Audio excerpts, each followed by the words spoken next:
are live with the Virtual Real Estate Investing Podcast. Frank, how you doing today, brother? Doing awesome. One of the busiest days I've ever had in real estate. So I'm happy to be having fun with our guest Gabriel here today. But crazy day, but I'm pumped to be here. Yeah, man, it means we're making things happen, putting deals together. I'm excited, super excited for the next 40 minutes or so, though, to talk to, we've got an awesome guest, Gabriel Hamel. Gabe, how you doing today? I'm doing great. Thank you guys for having me on. Awesome. So let's jump right into it. Tell me a little bit about your story and what you're doing in real estate these days.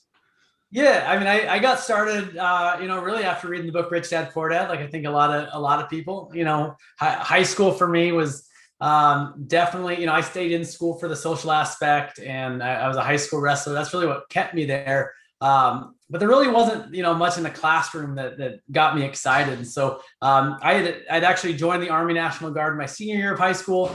And was doing, the 1 week in a month thing, playing in the woods, with an infantry unit once a month.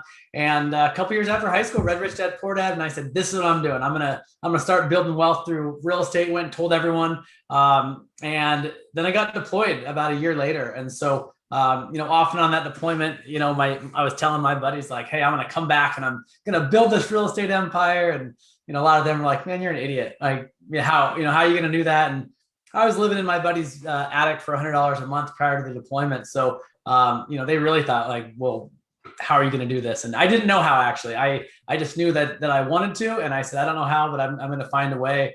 And then after I got back from the deployment, so that was 2004, bought my first house in 2005. And that was back when banks were just giving money away. So first deal, no money down. I didn't have a job, didn't have income. And I kind of did that in 2005, 2006, 2007, house hacked.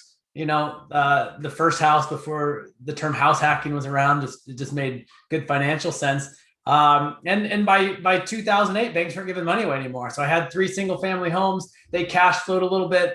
And I went back to the bank and they said, "Hey, you're crazy. We're not going to give you a loan. You actually have to have an income and job and a down payment and all these things that I didn't have before." And it wasn't a problem, but now it was. And so that was kind of the beginning of my journey. And 2009 is when I decided, well, it was actually 2008, 2009. I looked for about a year, but put my first seller finance deal together. And that first seller finance deal, basically replaced my minimum wage job. And I just kind of went full into it from there on. So at no point did you decide to ever get a W-2 job? No, I did. So actually, 2008, so I'd owned a few of these homes. Let's see, 2006, I'd also opened up a small nutrition store.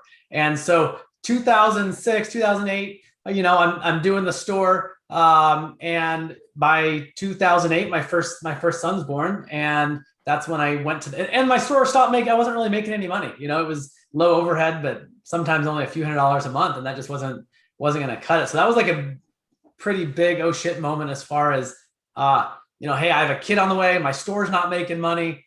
I can get by, but not enough to support a family. Like I better figure something out. So I actually shut the store down, took a bunch of odd and end jobs. I was doing anything from Craigslist help wanted ads to, basically whatever I could find, landscaping in the summer. And then I did eventually land a minimum wage job in a high school special education class. So I was coaching high school wrestling and I took this job in the high school special education class. And it was about 3 months into that job, actually, that I was cleaning shit out of a stall that a kid had thrown everywhere. And that was really my kind of that moment of like, this is not my dream.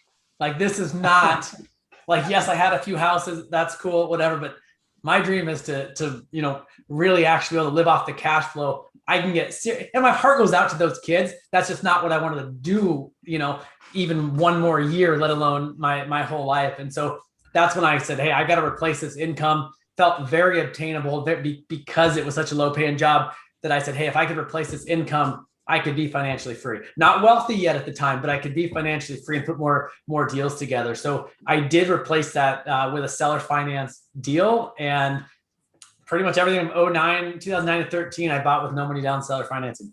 What does that mean for our listeners not familiar? What does that mean, Gabriel? Yeah. And so seller financing is essentially, rather than going and getting a traditional bank loan, you have the sellers finance the property for you. And in a lot of cases, these sellers are familiar with seller financing. In fact, every deal I've ever done with seller financing, it's not me going and educating or convincing a seller why they should carry financing. It's in a lot of cases, these sellers or potential sellers have the home paid off. They're investors themselves. They've owned the asset, for a long period of time. So they've already taken advantage of all the depreciation on their taxes. They don't have a loan in a lot of cases. So they're not able to write off the interest, and it creates that great scenario. And I actually felt, looking back, I feel very fortunate that I didn't have money to put large down payments, because it forced me to find sellers that weren't necessarily after a large down payment. And we can dig into why they wouldn't be. But these were sellers that, they were just burnt out. Great people. They had typically self-managed, and they were just done. They wanted a new level of passivity. And I don't even remember where I originally read it. At the time, I wasn't comfortable borrowing hard money. I knew nobody with money. So, private money it seemed out of the question. So I ended up from 08 to 09 just on Craigslist every night looking up seller financing, owner financing, seller terms, until, I came across a deal that actually looked like it might pencil out. And that's kind of how I attacked that. That's really interesting. So you weren't doing direct to seller marketing. You were actually looking at Craigslist, because a lot of times when someone's intentionally going into a seller financing deal, they're probably going to give someone terms like 10% interest, 8%, you know what I mean? Yep. So you weren't doing direct seller marketing. How did you enter those conversations? Like, how do you get an investor, maybe someone who's sophisticated, to give you a deal that actually makes sense? Yeah, I've never even to this day done any kind of direct mail or bot list or anything like that. It's really just been, I've been really just focused on building relationships, more than anything. And so with what I found with, and people always laugh about the Craigslist, but you get the sellers on there that don't necessarily want to list the property. They don't want to put a sign in their yard. They don't want to alert the tenants for whatever reason, but it's also these properties that in a lot of cases are poorly managed or under rented. And so they have some level of upside. And I just took the approach of like, hey, if I can find out what the seller's needs are, and kind of create a scenario with terms of, hey, what works for them, what works for me? Can we put something together that makes sense? That very first seller finance deal, they were offering terms, and the terms worked. Now there was a little bit of negotiation within that, but they were offering terms that actually made sense and their property supported. And what I found, because the question I get asked a lot is like, well, how do you talk a seller into carrying financing, or what's your pitch? And I'm like, I don't have a pitch. I literally will say, if I know they want to carry finance, and I just say, hey, what kind of terms are you interested in?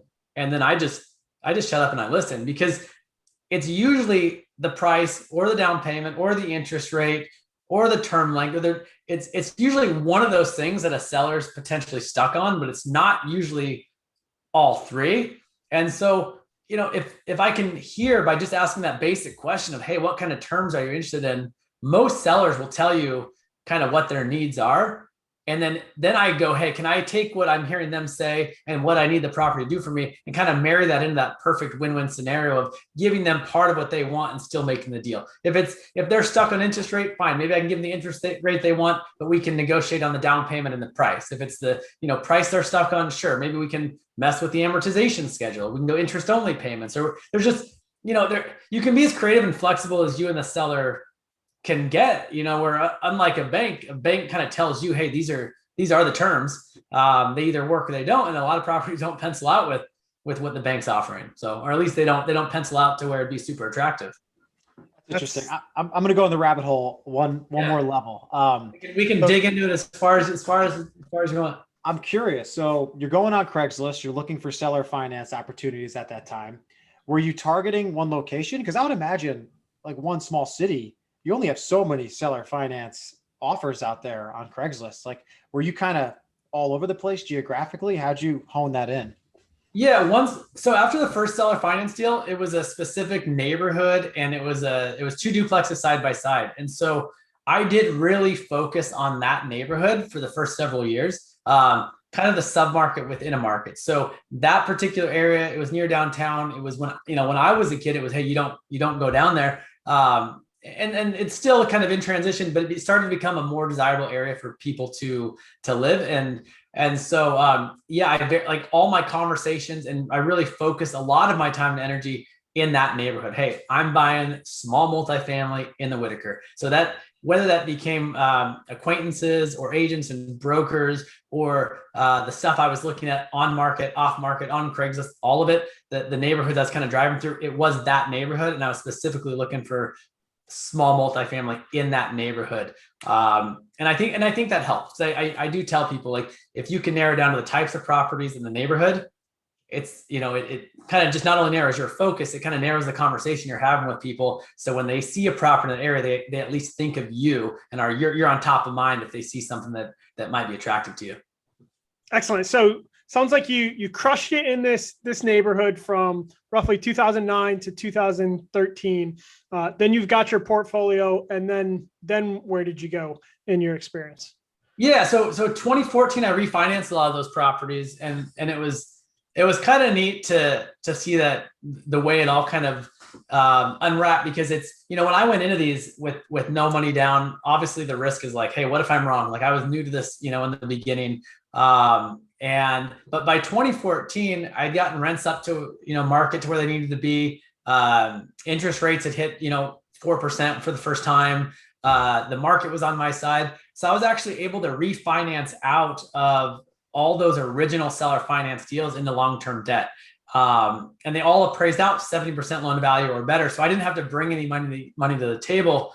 But what I realized the value was when I looked at that refi was that I wasn't in a position at the time to bring 30% to the table on even one of those properties, let alone, I think it was 10 properties that I refinanced in 2014.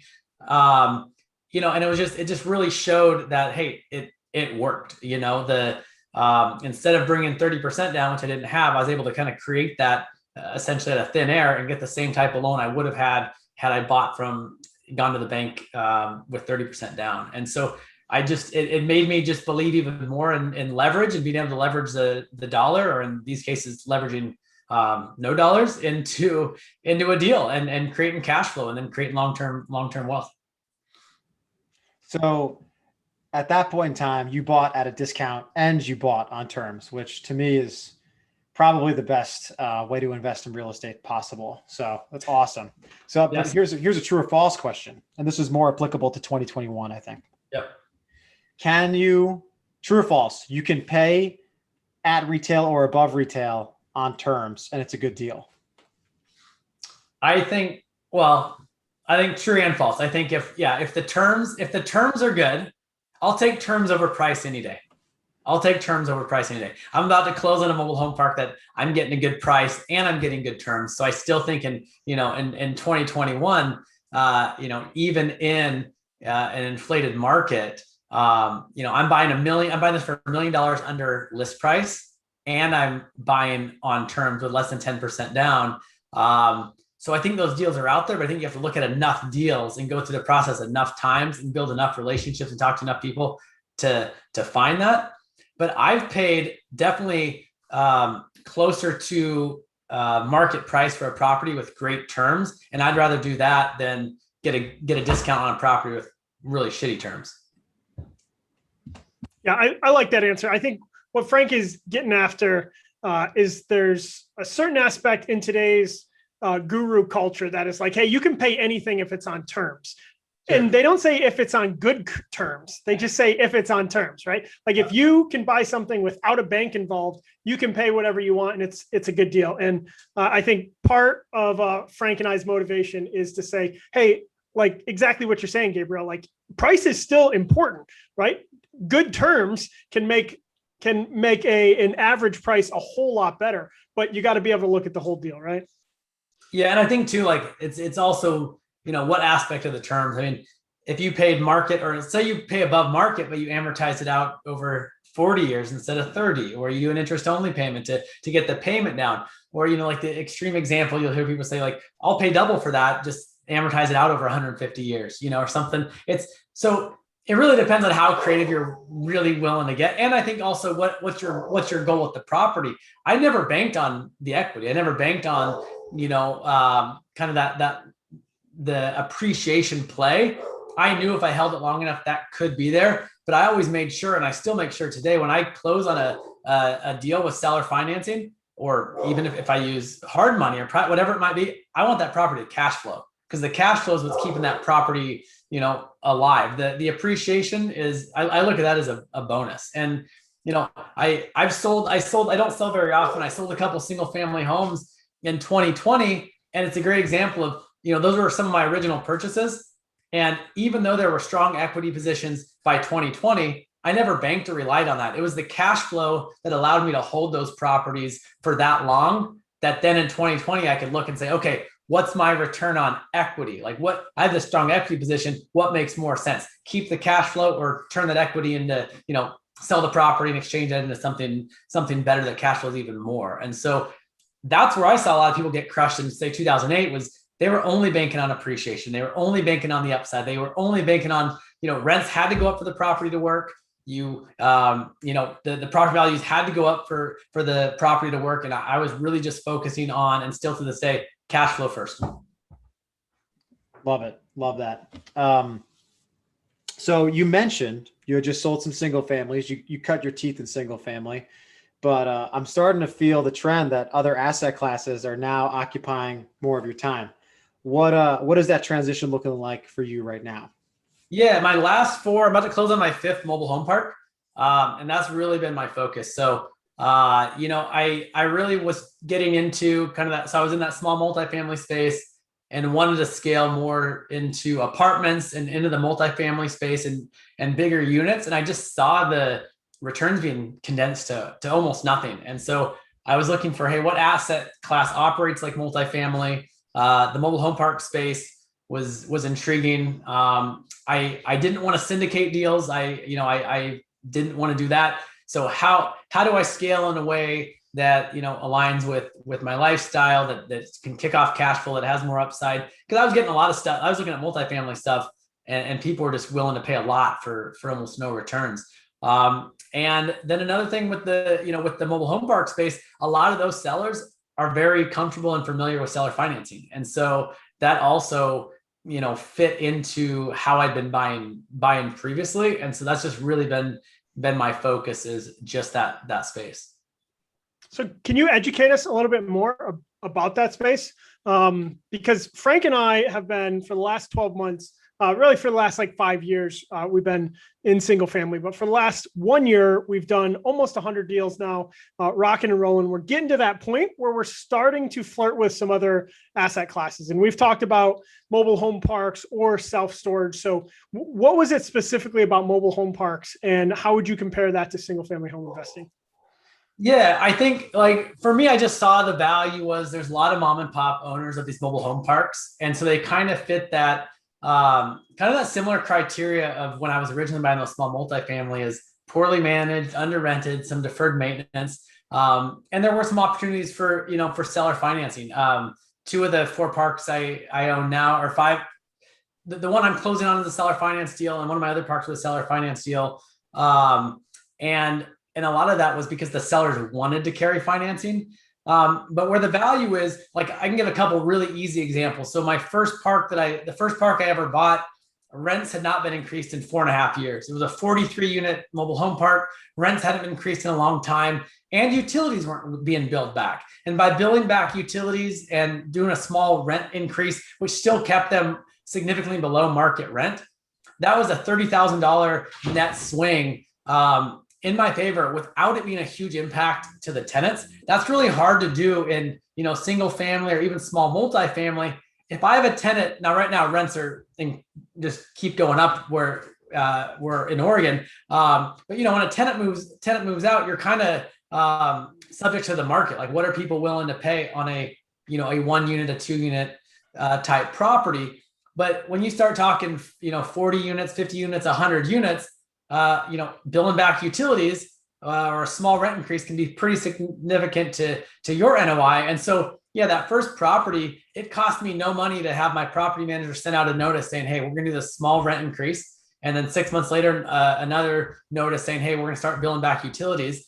It was fair because I also did some other things at the park to improve the park, but it was creating $30,000 of income just by sending a couple notices out. The tenants in most cases, they own their own homes. So there's not a bunch of maintenance and repair costs. I'm not having to go in, on that first park, that 43 unit. It's not like I'm having to go in and rehab 43 units and spend a bunch of capital to do that in order to get rent increases. Another really funny example, I keep sharing because I just think it's just like the easiest example. The second park I bought had leaves covering like 3 of the pads, right? So it was a lot of leaves, like years of just damp leaves, and everyone was piling their yard debris in there. It was like $600 to have the leaves removed, but now there's 3 pads and they rent for $450 a piece. So it's little things like that, right? It just wasn't being managed well, where I'll trade, $600 once for almost $1,500 a month every month, year after year. So just things like that. So that just that poorly managed, under rented fits that criteria. And then the other big thing is the affordability, right? So I think the jump from, say, a mobile home park to even an apartment can be a huge jump for someone. And so I do feel like the mobile home park space is fairly recession proof, and it does solve the affordability problem as well. So I think this all sounds awesome, and it is. Anyone listening is definitely thinking, how the hell do I do that? Right. So I guess my question is, how many people do you talk to a month to make this work? And do you think you're closing these deals because you're a great salesman, or is it your follow-up? Like, what makes you good at this? I don't think I'm a great salesman. I think I like people. I enjoy talking with people. I enjoy building relationships. I don't look at it as transactional at all. And even going back to my very first deal, 2005 was, it was a friend of the realtor's son. It was a hot market. It was crazy. So I got to find out about a property before it went live. The second deal was a friend at the gym. I owned one home and said, I'm an investor. I gave him my card, and he said, hey, my friend's dad's selling his home, so I feel like I can trace every deal back to either a relationship I built or a conversation I had. And I've just taken kind of more of a holistic, organic approach to that. I'm not tracking how many people I meet, and I don't go into meeting someone with like, hey, what can I get from them? It's really, I might meet someone and it might be acquaintances, like they might become lifelong friends. Maybe we'll do business together. I don't know. It doesn't feel like work. It feels light. It's part of the natural conversation. When I'm talking to people that I invest in real estate, that I'm looking for mobile home parks. The first mobile home park I bought was a broker that was sending me a bunch of, A-class stuff in the city that I wasn't interested in. And I just said, hey, I'm really looking for value add mobile home parks. And we had conversation around that. So when they got an in-house listing for a park, I was on top of mind. I could have just ignored the email, had no communication, not told her what I was looking for. The second park was a guy, and I share this story all the time. He was a guy that I reached out to a decade before. He was a developer in town. I didn't know he owned mobile home parks. I wasn't even trying to buy mobile home parks at the time. Wasn't even on my radar. I reached out because I admired his work. He built these beautiful buildings. I just wanted to know his story. And we had kept in touch, all these years. It's not like we became close friends, but years later, he said, hey, my buddy's selling a single family home the town over. Are you interested? And instead of just saying no, or saying, yeah, I'll look at it, I said, hey, I'm really not focused in single family. I'm really focused in, trying to acquire mobile home parks. And he said, hey, I own one. I actually own 5. And there's one of mine I'm interested in selling. And so, he sold me that one. That was on phenomenal terms. And it was, for one, I intentionally built the relationship in that, not to buy mobile home parks, but just because he was an investor and I wanted to know his story. And then I very specifically said, hey, here's what I'm looking for. Never would I thought this guy owned mobile home parks until I opened my mouth and said, hey, I'm looking for this. And that's really, I can trace pretty much every deal back to a conversation or a relationship. And I can't stress that enough. Gabriel, you seem like a guy that's confident, that's having fun, a guy like, I just want to spend time around, right? And I got to believe at least some of that is due to your mindset. Can you talk to me about what you think mindset plays into kind of your outlook, both in real estate and in life? Yeah, I think mindset's a huge part of it. I think in general, like everything, really anything great ever created, invented, started in the mind first, right? And so it's it kind of goes back like for me, when my friends are saying, well, how are you going to do that? And I have no idea how, but I'm going to. I think having that desire and believing that you can do something is very important. Now, yes, you have to learn along the way and figure out, how the hell you're going to do the things you say you're going to do. But I think it's important. I think what we tell ourselves, because, I think it's just as easy to tell ourselves, hey, I can do this, I'm going to make this happen, as it is to tell yourself, I'm not capable of doing that. Like, there's no way. And people say it all the time, like, oh, there's no way. Or I wish I could do that. Or I wish I could do, that, whatever it might be. And you start believing those things you tell yourself. So I think mindset is important, and then taking action on those things that you believe and say you're going to do. Excellent. I want to ask a follow-up quick. Sorry to interrupt, Frank, but you said you were deployed back in 2004. Frank and I both spent a year in Afghanistan. Do you think your deployment impacted your mindset at all, or has your deployment, helped your outlook going forward with some of those goals? Yeah, maybe. I think honestly, like high school wrestling, I think had a big part. I see a lot of overlap, in that. Never bet against a wrestler, man. Never bet against a wrestler. I think a lot of things, like you learn in the wrestling room, you can really take, and other sports as well, you can really kind of carry over into other aspects of life. I think it made things like basic training and the deployment, mentally and physically easier, having that mindset. And then, yeah, of course, I think there's certain aspects of life I just learned to appreciate, having seen how other people live and see, you go spend a year in Iraq or in Afghanistan, right, as you guys did, and you come back and you realize, like, hey, we have it pretty damn good here. And you just start to appreciate, the things in life and the opportunities. You see it a lot of times with, first generation folks that come to the U.S. and they realize, like, hey, there's an opportunity here, and they take advantage of this opportunity. Where if you haven't seen anything different, sometimes it's easy to take those things for granted. It's that's awesome. I was actually listening to the My First Million podcast earlier today, and there was an episode talking about confidence, and the guy said, the way to become confident is to live an adventurous life. Do things like make an adventure, and then your confidence grows. It's kind of aligned to what you said. I love what you said about that. I follow your IG page. You have a lot of followers. It's a lot to me. I think it's like 77,000 or something like that. And you do a lot of mindset stuff on there, right? So can you explain what you're trying to do there, what your goal is, and what value you're bringing to the table? It's kind of interesting. I'm still trying to figure that out too. Honestly, I got on social media more because I just wanted to make a positive impact in some way. Like, I think that we all have different people in our lives that say something that, inspire you, or something that encourages you. So I wasn't on social media at all. I've kept a lot of my, real estate stuff very, very private. Didn't talk a lot about it. Didn't have a lot of people in my circle that I even felt comfortable talking about it. But, then I took the approach of like, hey, if I can help someone, and a lot of times I'd have these individual conversations where someone would say, hey, that was really helpful. Thank you. And I said, hey, I'm thinking, here's this great platform that, it could be used for just wasting your time and scrolling all day. But if I could make a positive impact in even just one person's life, then I think it's worth it. So that's why I got on, Instagram and started really just kind of speaking my mind and just putting out different content. And it's been neat. It's led to different podcasts. It's been to different, people reaching out, and it is very rewarding in the sense that, someone might reach out who had never bought a property, and then they message back and say, hey, I bought my first investment property. Hey, I bought my first seller finance deal, or I was able to replace my income, and so it has been really neat to kind of see some of the relationships and conversations I've been able to have since I started putting stuff out there. But really my intent was just to make an impact in a positive way. You seem super grounded. Like, you've done a good job of balancing kind of like the ego of building a huge real estate portfolio with also like, living in the moment and being present. And it's something Frank and I talk about a lot, because you get into the hamster wheel of real estate and it's like, I want more. Well, if we could just get more, right? So how have you thought about that, and how has it impacted your life?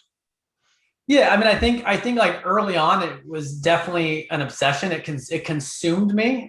There wasn't a lot of balance there. It's like what I thought about, morning to night. It's what I obsessed on. It's, I'd go on dates with my wife, and that's like, I think she'd want me to shut up but it wasn't just what I talked about. Like, it's what consumed my mind. I think some of that obsessiveness is good. It kind of gets it going. But I also think that, like, I want to be fulfilled in other areas of my life too. Like my family is very important to me. My health is very important to me. The ability to be mobile and travel is important to me. But it took me a while to realize that, and then really what it came down to was like, I wanted to own my time. And a lot of that was a reflection of like, why am I wanting to build, this real estate empire? Why do I want to create this cash flow? Because I love the game. I really enjoy the game. Like I like building wealth. I enjoy it. I like doing that through real estate. But some of it was just, reflecting with myself saying like, why do I want to be wealthy? And it really came down to, I want to own my time. I want to be able to do whatever I want to do, how I want to do it. I don't want to answer to, to a boss. Kind of what I just mentioned off air. I just got to go take a 2-month road trip with my wife and kids. Like I like to be able to do those things and not feel like, having a job or creating a business that stands in the way of that would do. And so I really, yes, financial freedom is a big part of it, but it really came down to that time freedom. I want to own my time and do as I please. And I think, I think it's hard as entrepreneurs and even like within the like real estate investors, it's very easy to build something that takes you away from that original dream or focus you had. Because I have seen that where people will get into real estate, they get into investing because they want those passive flows, because they want to replace their job, or they want more time with their family or time to travel, whatever it might be. But then they've created something that actually took them farther away from why they started to invest in the first place. So I do try to be very conscious with how I built my portfolio. And when I do take on something,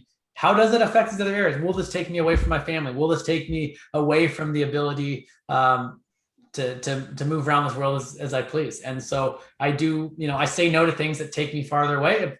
If it aligns with my family and my health and building wealth and being able to travel, then, it's probably going to be a yes. But if it takes me away from those things, it's more likely going to be a no. You're describing a wholesaling and flipping company, which is exactly what we run. But how do we get to this point, right? So how do you get to the point where you achieve time freedom? If someone had 0 assets right now, similar situation to you were in 2005-06, and you said they got 5 years to make 10 grand passively in income a month, what advice would you give them? I mean, it's tough because I think everyone's in a different spot, right? And I think what each individual is willing to do or wants to do. Like, I didn't care back then. I mean, so I can only, I guess, share I didn't care what it looked like on the outside. Like, I drove a lot of shitty cars, right? Before, before I bought something nice, right? Like, I didn't have, I made a lot of sacrifices that didn't seem like sacrifices back then. Like, my wife always shares a story of we literally had dishes that we found on the side of the road because someone put a free box out, right? I still own several properties then, right? So I'm not saying frugality was is everyone's path, but I lived very inexpensively early on. I literally just fully believed in the whole mindset, kind of the Robert Kiyosaki, hey, if it's not an asset, it's a liability. And I just didn't buy liabilities. I just didn't buy shit I didn't need. I really focused on, I'm going to buy properties. I'm going to keep buying property. If I'm going to spend money, it's going to be, to improve the property, improve the cash flow. And I do think in a 5-year period, a 10-year period, if you're willing to make those sacrifices, I wasn't financing cars and buying new clothes like a lot of the people my age were doing in their early 20s, or spending every dollar they had on things they didn't need. That was my journey. I think that's an easy way, not an easy way, but a way to do it. Keeping your expenses low. My expenses were really, really low early on. And even when I had, even when I was essentially financially free from replacing that minimum wage job, I was still really poor. It's not like I was just, quit the job and I was a millionaire. So I think, people get really comfortable with living a lifestyle based on the money coming in. I mean, it's the average American. It doesn't matter whether they're a high salary or not. The average American spends all the money they make, whether they're making $1,500 a month or whether they're making, $300,000 a year. Most people, they make more, they spend more, make more, they spend more. I just chose not to spend my money on things that weren't assets. Great. So your deployment book was Rich Dad, Poor Dad. My deployment, which I think was probably 5 or 6 years after yours, was the 4-Hour Work Week. And in the 4-Hour Work Week, they talk about lifestyle design. Basically, like, what are you going to live your life optimizing for, right? So, Gabriel, what do you optimize your life for these days? You sprinkled some of that. It definitely seems like, family, exercise, some real estate, but kind of day in and day out, week in and week out. What does your life look like these days? Yeah, I mean, it really comes down to family, and I think 4-Hour Work Week was impactful for me as well, because at the same time I'm watching, in fact, kind of that book, and then watching as I started turning my properties over to property management. I watched someone who was building a property management company all of a sudden not only dealing with all his properties, but also dealing with all his employees and kind of this business. And I was like, wait, I don't want that, right? Like, I want to create something that gives me that time. So yeah, a lot of it has to do with just freedom to be, with my family, and the freedom to, we like to travel. We just came back from that road trip I mentioned. We got to spend a month in Maui and then go back there for a real estate mastermind. So it's really more about the opportunity to do as I please. And a lot of that is, being able to work out in the middle of the day and being able to hang out with my kids, being able to watch, my son's got a soccer tournament all weekend long for 3 days. Like, I'd way rather be there than grinding, and I think, you find what's true to you, like the Gary V's of the world, like, that just want to grind. Like, that's probably true to him and other people. Some people really, really like to work 100 hours, whether they have to or not. I just think most people, at least most people I talk to, are more closer to that 4-hour work week. Like, they're willing to put in the hard work, but at some point they want their freedom of time. And that's what it is. That's what it is for me. Like, being able to spend time with my family is number one. That's awesome. Is there any special projects you're trying to get into? Is it pro bono type stuff, charity, anything related to your IG page that you're getting into right now?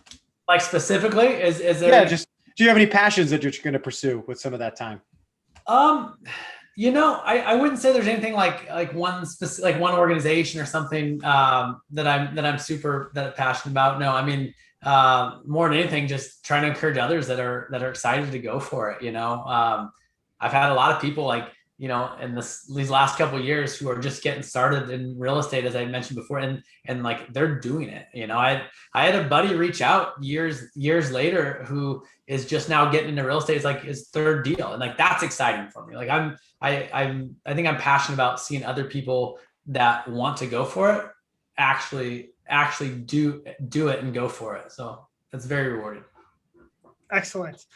So Gabriel, where can people find you? We really appreciate your time. I think you're a super motivating guy. And like I said, you're definitely someone that I would love to hang out sometime. You've got an awesome energy about you, but where can people find you? I appreciate that, man. The kind words. Thank you. Instagram is where I'm probably most active. So just Gabriel R. Hamel, or just Gabriel Hamel, you'll find me. And then my website is hamelinvestments.com, and there's a bunch of links to different podcasts, and I'll put a link to this on there as well when it comes out. That's it. Instagram's the best way to get a hold of me. Excellent. Well, really appreciate your time, Frank. You want to take us out? Well, no, I have nothing else to say. I'm really pumped that we had Gabriel on today. I got a lot out of it. I feel like I got a little bit of motivation from listening to you today, and how I look at things too. So appreciate you coming on, and it was awesome, man. Thanks. I love it. Appreciate you guys. I feel like Gabriel was looking right at me like, John, you do not have to be Gary V. You can have fun. You don't actually want to work 100 hours. I'm like, I know, I'm in a trap.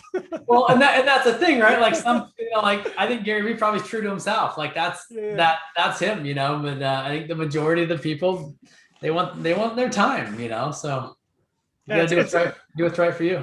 I think it's a great point, and something that I find myself constantly needing to remind myself. I've got 4 little boys, love spending time with them, but I love the hustle and the grind too, right? So trying to balance that is an effort that sometimes I need to be reminded of. Love it. No doubt. Awesome. All right. Thanks, Gabriel. Thank you, guys.